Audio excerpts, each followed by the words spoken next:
শুধু পুঁথিগত শিক্ষায় নয়, বিশ্ববিদ্যালয় গবেষণা এবং উদ্ভাবনের দিকে মনোযোগ না দিলে মনে হয় প্রতিযোগিতামূলক বিশ্বে আমাদের টিকে থাকা কিছুটা হলো কষ্টসাধ্য হয়ে পড়বে।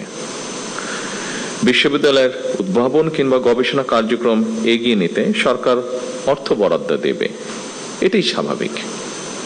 তবে আমি যতটুকু জানি, ব্রিটেন সহ বিশ্বের অনেক দেশেই যারা বিশ্ববিদ্যালয় অ্যালামনাই, তাদের অনেকেই কিন্তু বিশ্ববিদ্যালয়ের গবেষণা এবং উদ্ভাবন কার্যক্রমকে এগিয়ে নিতে সাধারণত পৃষ্ঠপোষকতা করে থাকেন। এই জন্যই অনেকে বলে থাকেন শিক্ষার্থীরা হলো বিশ্ববিদ্যালয়ের প্রাণ, আর অ্যালামনাইরা হলো তার মেরুদণ্ড।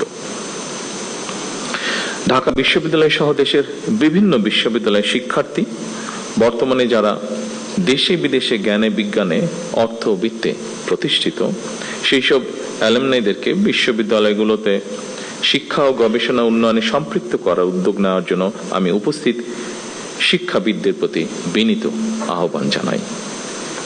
সম্মানিত সুধীমণ্ডলী, আরো একটি বিষয়ের দিকে আমি আপনাদের দৃষ্টি আকর্ষণ করতে চাই। বিশ্ববিদ্যালয়গুলো থেকে প্রতি বছর লক্ষ লক্ষ শিক্ষার্থী বের হয়। উচ্চশিক্ষা নিয়েও অনেকে বেকার থাকেন, অর্থাৎ বেকারত্বের সংখ্যা আমরা যদি একটু দেখি, উচ্চশিক্ষিতদের মধ্যেই মনে হয় বেশি।